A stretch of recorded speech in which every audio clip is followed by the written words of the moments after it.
I'm Janet Morana, Executive Director of Breeze for Life. Welcome to our program. Well, as you know, I co-founded the Silent No More Awareness Campaign, the largest mobilization of mothers, fathers, grandparents, siblings who have lost a child to abortion and speak publicly about their regret. Everyone talks about the regret after abortion, like what are the feelings these women feel, these moms, after aborting their child? Many people say, oh, relief, oh, problem solved. And then all these other things start gushing in. Other people say, oh, yeah, I regret I did that, but, Well, joining me today is an expert, an expert on the impact of abortion on women. His name is Dr. David Reardon. He has been studying this for decades, and I mean decades. He is one of the founding people who researched the damage abortion was doing to women. So welcome to the program, David. Hi, Janet. Thank you for having me on. Oh, it's a pleasure. And of course, you founded back in, the 80s, the Elliott Institute? Now you have me worried how old it is. I think it was founded in the 80s, and I began full time kind of around 1990 is when I was able to to working with full time. Yes. Well, and everyone looks at Silent No More like, oh, we're the first to get women to start speaking out. But I have here a book you wrote that inspired me, of course, to get the voices of women going again. It was called Women Exploded by Abortion, right, in the 80s. And you wrote this book, Aborted Women, Silent No More. So what were some of the takeaways that all the way back in the late 80s that, when you think about it, back then, abortion was rampant. We were about a little bit more than a decade from Roe v. Wade, and abortion, I can just remember it was just like crazy, clinics popping up all over. So what did you discover in the very early, pioneering days that you did? Well, I began researching that in 1982. And as you kind of mentioned, actually one of the first peer support groups, Women Helping Women through Post-Abortion Healing, was WEBA, Women Exploited by Abortion, which was founded by Nancy Jo Mann Thornton. And basically, when I heard her, she was going around giving talks. She'd been through a horrible second trimester saline abortion where she saw her aborted baby and had substance abuse issues and all kinds of horrible effects for about 10 years. Then she kind of went through her own healing and thought, well, maybe other women need help too. She went through kind of a spiritual healing, felt God had given her healing, and she just was struck with, I can't be the only one who's struggling. And so when she began talking, and she rapidly grew with women from all 50 states who were part and starting their own thing. So in a certain sense, it began, I think it's fair to say, it helped to encourage the development of post-abortion counseling groups around the country. Around the same time, Vicki Thorne had started Project Rachel in Minnesota Diocese, I believe, which was another outreach for post-abortion women to find healing. So as you can imagine, pretty similar to what we're facing today, found out early that very often women are having abortions, not according to their own conscience, but against their own conscience because of whatever pressures they face from individuals, circumstances, just the lie that abortion will get me out of this issue and I won't have to, the big lie, I think, with abortion is that we'll turn back the clock and your life will go on the way it was. And, that's simply not true. And women discover that after the fact. Right. Especially like the parents, loved ones who push a daughter into an unwanted abortion. And that was very common, wasn't it, David? Back like in the 80s and 90s, wouldn't you say there was a lot of parents who did push their daughters for that abortion, their teenage daughters, thinking we're helping them because having a baby is just going to destroy their life. And your research was showing, no, it's the complete opposite. And one of the other people I think you work closely with, because then you wrote a book with her, was Dr. Teresa Burke, who founded Rachel's Vineyard, right? So you guys were all like the pioneers, right? Right. So, just the bottom line and what drew me to working with Nancy Joe to write this first book was just the fact that everybody was talking about the whose rights should prevail, kind of philosophically or legally, and nobody was talking about what women go through and how they deal with it and how they cope and how do they heal. And it, it just struck me that the feeling of grief and loss after an abortion had to be common, and women deserved recognition of that and support in the healing. And again, as you mentioned with Forbidden Grief, Teresa Burke, I mean, she kind of helped articulate just the whole idea that we have what was now called disenfranchised grief. So grief that you have that you can't really share with others is kind of like what we call disenfranchised. It's not really accepted by society, and you don't get the amount of normal support, and maybe even a feeling like you have to hide your grief.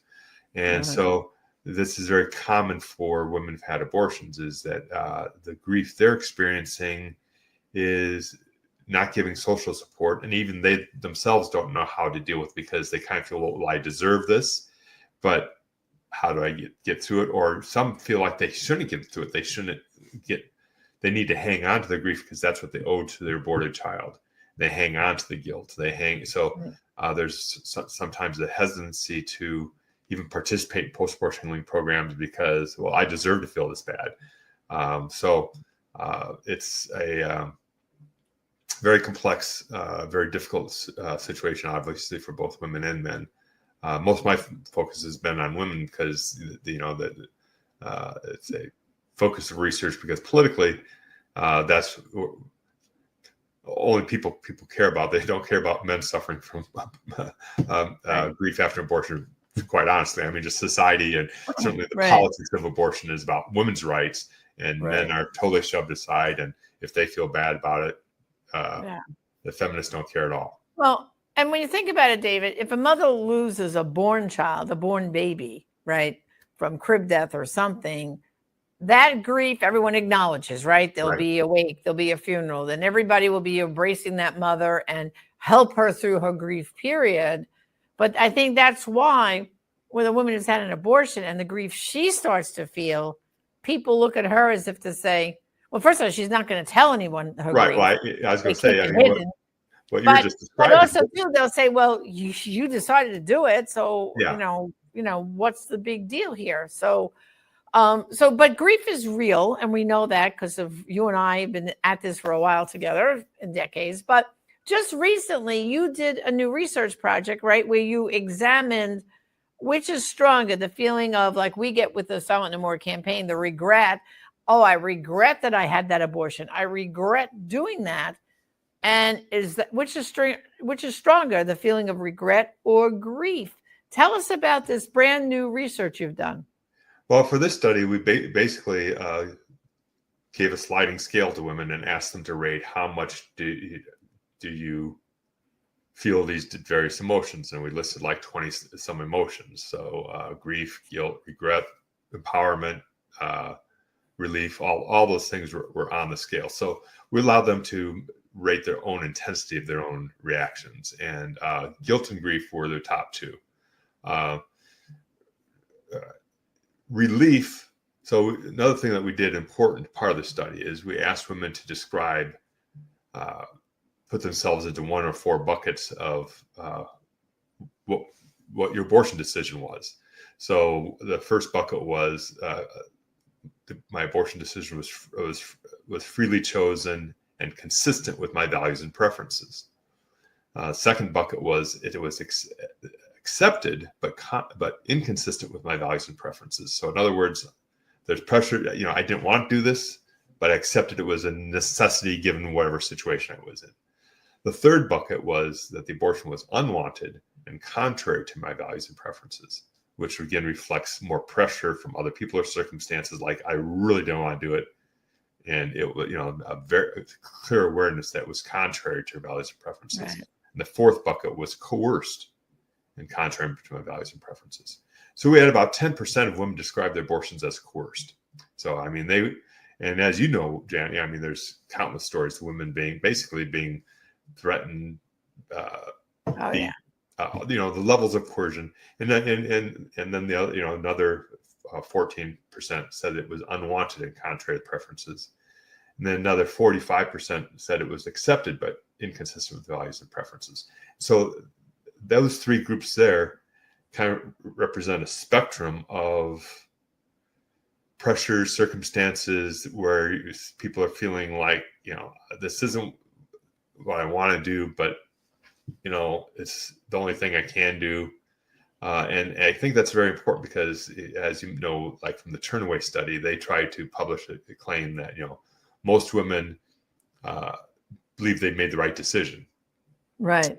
And we know that's not the case. And this is what your study is showing. They didn't go in there, with their fist up in the air, yay, claiming their freedom of choice. I mean, yeah. Well, I've prayed outside of abortion mills for decades. Okay. And you watch those women going in, they're not going in like, oh, thank goodness I get to do this today. Yay. Yeah, right. They look sad. They no eye contact. They're usually looking down. They look troubled, conflicted. I've even seen, David, where I saw one time a father had his daughter by the wrist, kind of dragging her in there. I mean, I've seen boyfriends doing that, dragging the girl in there. This is not about a great freedom of choice. It's all this conflicted coercion and forced stuff going on. So now, depending on what was that circumstance, so which is stronger then? Is it they feel the grief, they feel guilt, or regret? Like, what did you find in your study? Well, I think it varies from women to women, of course, but where I was kind of heading with the four groups is only the women whose abortions were freely chosen and consistent with their values and preferences. So you can imagine some corporate executive who never wanted to have children, finds herself pregnant when she's 30, has always been pro-abortion, pro-choice, she's not religious or whatever, and she becomes pregnant and she's like, oh, I'm going to have an abortion. It's not even much of a thought. She never had maternal desires, and she never had conflict with moral beliefs, and it was freely chosen. It wasn't, boyfriend wasn't pushing it. It just wasn't part of her career plan. So about 1/3 of the women said their abortions were freely chosen and it was consistent with their values and preferences. They were much more likely to report relief. Now, a good 10 to 15% of them still had a lot of negative problems, but overall, they reported fewer problems. But the 70% who had conflicts of moral belief, grief and guilt, anger, depression, anxiety, substance abuse, all those things were much higher. So there is a subset. We have to acknowledge that there's a subset of women out there who have abortions, and 20 years later, they still think they did the right thing, and it didn't bother them much because it was consistent with the values and preferences. But for every woman who's happy with abortion, there's 2 women who are unhappy and suffered grief and loss and depression, all these things, because it wasn't consistent with the values and preferences. Right. So that overall, the takeaway here is more women are upset by what happened with that abortion. They're experiencing grief and guilt and all that because, like you're saying, it was in conflict with their core values, right? And I think another important point in that is that 1/3 is important because they're the ones that the abortion clinic researchers usually study, those women. Right. Most of the studies done by the Turnaway study and others, they collect women volunteers at abortion clinics who are having abortions, and they say, will you participate in our study? 70% of women, which happens to be similar to what we found, who don't want to participate. Most women who anticipate, and there's actually a study where they interviewed women before the abortions and they tried to reach out to them afterwards, and they were able to identify women who anticipated, I don't think I'm going to deal well with this, did not participate in the follow-up studies. So women kind of intuitively know, I'm not going to be feeling, so they don't want to talk about it. So Turnaway study basically is finding the subgroup of women who have least negative effects and saying, this is typical of all women. Well, it's not. It's a very biased sample of the women who are at least risk, who are then saying, well, I'm happy with my abortion. Right. Well, I just want to remind everyone that this, to me, one of the first books you wrote, Aborted Women Silent No More, is a great, great resource. I never get tired of going back and glancing and reading parts of it. And it's available on Amazon. But as long as I have you here, David, I do want to go into another great research book you did. And then you wrote a book about victims and victors, because as you know, every time Congress or states try to pass anything to protect the unborn child, of course, abortion advocates. But what about the woman who's raped? What about the woman who's raped? Could you just briefly tell us your research about the victims of rape and incest? Yeah, so that book, we interviewed nearly 200 women who had rape or incest pregnancies, or they submitted their testimonies but we analyzed the results. But overwhelmingly, the women who carried to term were glad they did. And those who had abortions said the abortion just added to the trauma and made things worse. So most asked, what would you advise others? Most who had abortions would advise others not to have abortion, or would be very cautious about it. I think going back to kind of what we were just saying about pressures women face, turns out that women who have rape and incest pregnancies face a lot of pressure from family and loved ones and doctors to have an abortion. They put, like that's supposed to be what you're supposed to do. And there's no evidence of benefit. And there's plenty of evidence that's just adding a trauma on top of the trauma. Obviously, these cases are very difficult. And, many of the women placed the children for adoption. Many raised their children and were glad they did. There was one woman I recall that said that, she did raise her child, but she, as an adult, reflected that maybe she should have placed the child for adoption because she always did have a little bit of a difference feeling about him than another son. Others didn't have any of that. The point is, it's a complex, it's difficult, but abortion, again, is not a panacea. It's not going to turn back the clock. It doesn't unring the bell. It's just going to, bring its own problems to the situation. Well, and I've written about your work, David, and quote you quite often in my books. And in one case, I actually came across a young lady who actually freely gave me her story, and it was similar to what your research has shown. Her name was Liz. She was a college student. She was date raped. As you know, that's very common, the date rape thing with victims of rape and incest. And, she was very pro-life, and she was caught up that, oh my God, I'm pregnant. Now what am I going to do? She was afraid to go tell her parents, who also were very pro-life. And her roommate said to her, are you crazy? You're pro-life. I'm pro-life. You can't have an abortion. Remember, the baby has 10 fingers, 10 toes. I'll go with you to tell your parents. So here, her dorm friends went with her to tell the parents. The parents accepted it. She gave birth to a little baby boy, and she made an open adoption plan. And the couple that adopted the baby lived in the same town, and they referred to her as Aunt Liz to the baby to this day. And that little boy is, my gosh, he's a teenager by now. But it just shows that the whole thing is they get fixated. The baby's going to remind the women of the rapist. And most of these women, like you found in your research, that's not the case. And the women who acquiesced and aborted said, oh my gosh, the abortion was worse than being raped. It was a second trauma on top of a trauma. So I just want to refer people to this book, David. It's brilliant. It's short, easy to read, Victims and Victors. I highly recommend you read this. And in those conversations of changing hearts and minds, this is a great way of doing it. Actual stories of actual people, because that's what you have to do. Take the real stories of experience, which trumps all the political rhetoric out there. Also, that's available on Amazon. So, David, you continue your work with the Elliott Institute, and you're always researching. Any new insights or research on the horizon that you haven't quite done yet?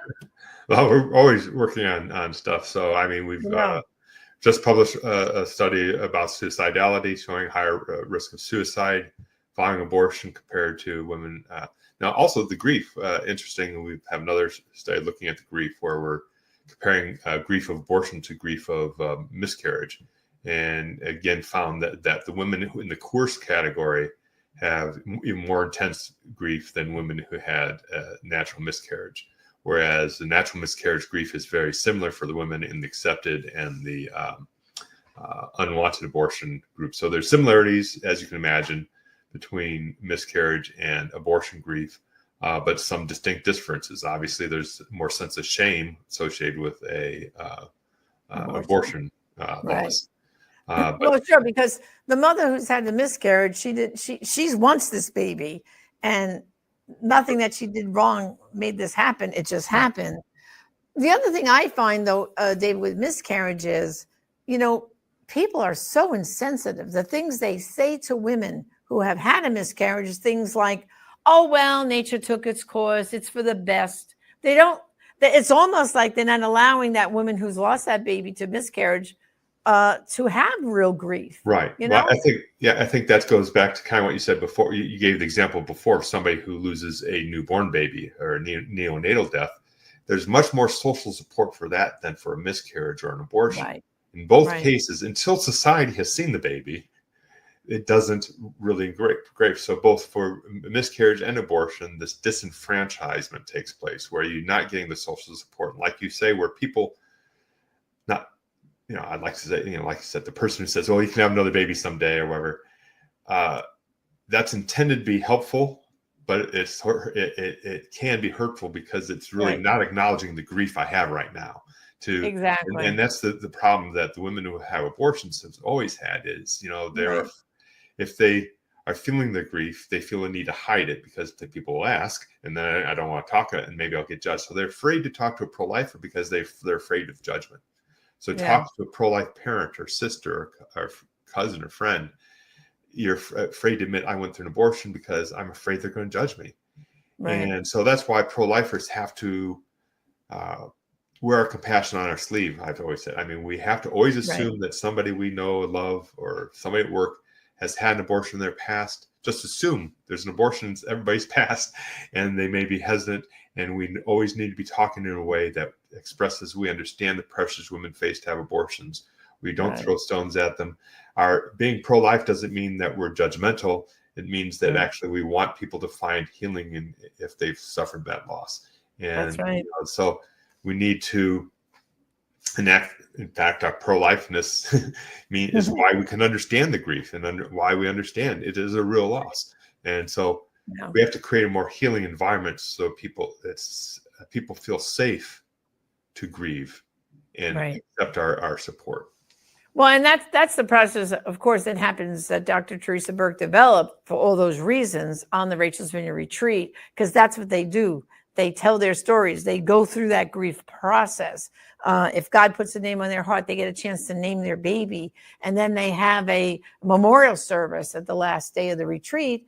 And that gives them that chance to properly do grieve what had happened. Because otherwise, like you said, it's a grief that you can't quite, kind of move beyond unless you have that healing, Right. So, hey, David, I love talking with you. You are amazing. Always. I've known you for decades, but you never keep surprising me of your latest research and insights. I just love it. We'll have to have you back one day, but thank you for joining me. And again, brothers and sisters, David's books are awesome. Look him on Amazon, Dr. David Reardon. Here's two of them. And his website is fantastic, ElliottInstitute.org. He puts all his research up there. Brothers and sisters, you can use this in your pro-life talks, when you're writing papers for the students. There's so much up there. And David, you are a gem, and thank you for joining us. God bless you. Well, I hope you enjoyed that interview with Dr. David Reardon from the Elliott Institute. He is so knowledgeable, great researcher. And remember his website, ElliottInstitute.org. All his research is up there. Look at it, read it. And then the books I recommended, which was Aborted Women Silent No More, and again about rape and incest, victims and victors. You can find this on Amazon. This is Janet Morana, Executive Director of Priests for Life. And remember, if you know someone who needs healing, please go to abortionforgiveness.com. That's abortionforgiveness.com. Put in the zip code and you'll see where the nearest healing program is. So for now, thank you and God bless. So many companies support abortion, but today you can make sure that with every call you make, you are supporting the unborn. Patriot Mobile is America's only Christian conservative wireless carrier. They have partnered with Priests for Life and donate a portion of their earnings to our work. We invite you to switch to them at patriotmobile.com/unborn. Keep your number and your phone and get the same coverage you have now, but also get the peace of mind knowing your every call supports life. Every life is a gift. Every heartbeat is a miracle. But right now, the most innocent among us are in danger. Priests for Life is on the front lines, speaking truth, offering healing, and building a world where every child is welcomed and loved. Join us in this sacred mission to end abortion. Stand with life. Stand with Priests for Life. Scan the QR code right now and help save unborn babies today. God bless. Hello, this is Father David Begany, one of the many members of Priests for Life. Priests are ministers of reconciliation, and we want to bring forgiveness and healing to those who have had the misfortune of aborting their children. The loss is great, but the healing in Jesus Christ is even greater. Our Silent No More awareness campaign enables people all over the world to share the stories of loss and healing after abortion. Listen to these stories and get involved with the campaign at silentnomore.com. Hello, I'm Sam Brownback, and I've worked alongside Father Frank Pavone for many years on the cause of life. He's a true champion, and the Priests for Life have been wonderful champions of this great cause, of the cause of human dignity of every human at every phase of life, from the very first moment of conception until its natural death. The human species, the human person, each and every one are full of dignity, priceless in value, and Priests for Life stand for that. Join their work with them, work alongside them in this battle, this incredible battle, this fantastically important battle for life in the United States. We've got to win this fight. Join them.